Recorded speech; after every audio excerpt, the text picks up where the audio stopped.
नमस्कार। SBT news में आपका स्वागत है। पेश है 5 फरवरी सुबह 6:15 राजस्थान की 15 बड़ी खबरों में। लोकसभा के बजट सत्र में बुधवार को भारी राजनीतिक ड्रामा देखने को मिला। शाम 5 बजे प्रधानमंत्री नरेंद्र मोदी को सदन को संबोधित करना था, लेकिन विपक्ष के जबरदस्त हंगामे के कारण कार्यवाही बाधित हो गई।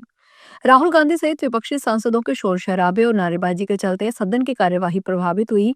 स्थिति को देखते हुए अध्यक्ष ने कार्यवाही को गुरुवार सुबह तक के लिए स्थगित कर दिया।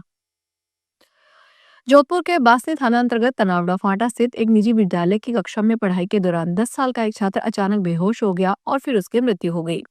मृत्यु का कारण स्पष्ट नहीं हो पाया है। थानाधिकारी नितिन दवे ने बताया कि तनावड़ा के गोदारों की ढानी निवासी कनिष्क चौधरी की कक्षा में ही मृत्यु हो गई। वह तनावड़ा फाटा स्थित बीयर मेमोरियल अकादमी सीनियर सेकेंडरी स्कूल में 5वीं कक्षा में पढ़ता था।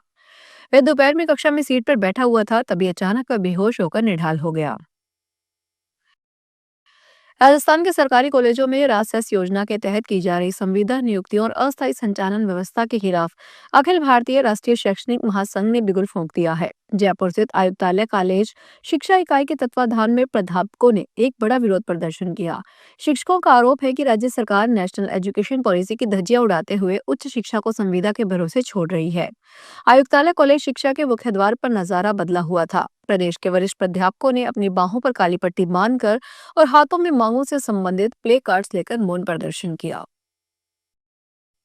इन दिनों सोशल मीडिया पर कई वीडियो और पोस्ट तेजी से वायरल हो रहे हैं। इसमें दावा किया जा रहा है कि अब गूगल मैप जयपुर शहर के उन चौराहों की जानकारी भी दिखाने लगा है जहां पुलिस ट्रैफिक चालान काटने के लिए तैनात रहती है। मैप पर कुछ जगहों पर यहां पुलिस रहती है, हेलमेट पहने और चालान हो रहा है जैसे संदेश दिखाई दे रहे हैं।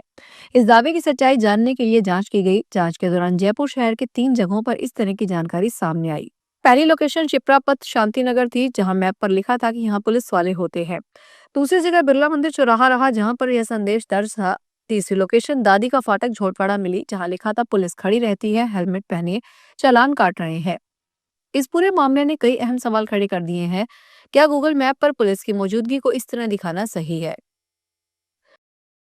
राज्यपाल के अभिभाषण पर बहस के दौरान बुधवार को पूर्व मंत्री और कांग्रेस विधायक शांति धारीवाल ने गाली दे दी।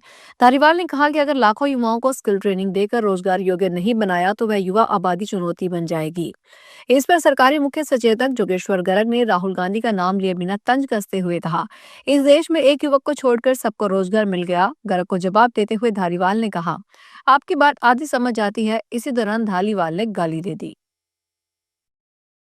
प्रधानमंत्री नरेंद्र मोदी 7 और 8 फरवरी को 2 दिन की यात्रा पर मलेशिया की राजधानी कुआलालंपुर जाएंगे।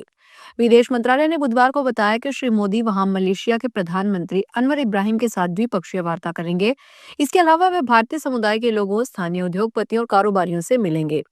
वह 10वें भारत मलेशिया सीईओ फोरम में शिरकत करेंगे, जिसमें विभिन्न कंपनियों के शीर्ष अधिकारी मौजूद होंगे। राजस्थान में बहरौल के पूर्व विधायक बलजीत यादव को प्रवर्तन निदेशालय ने बुधवार को जयपुर स्थित विशेष न्यायालय सीबीआई संख्या 3 में पेश किया। ईडी अधिकारियों ने कोर्ट में यादव का रिमांड मांगा है। वहीं बलजीत यादव के वकीलों ने इसका विरोध किया।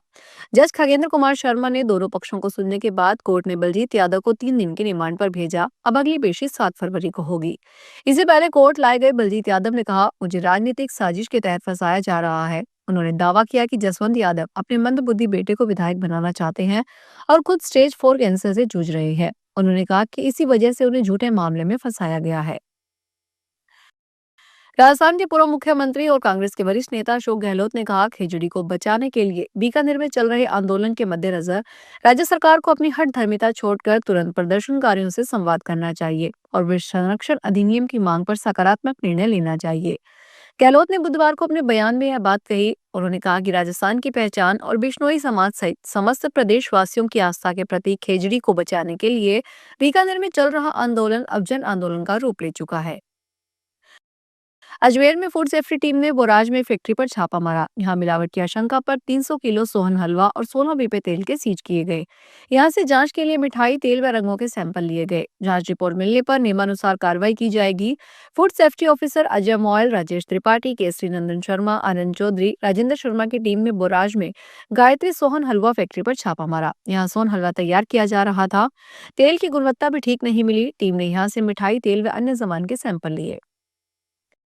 सीकर के रहने वाले शराब माफिया को दुबई से गिरफ्तार किया गया है। उसे गुजरात एटीएस के इनपुट पर पकड़ा गया है।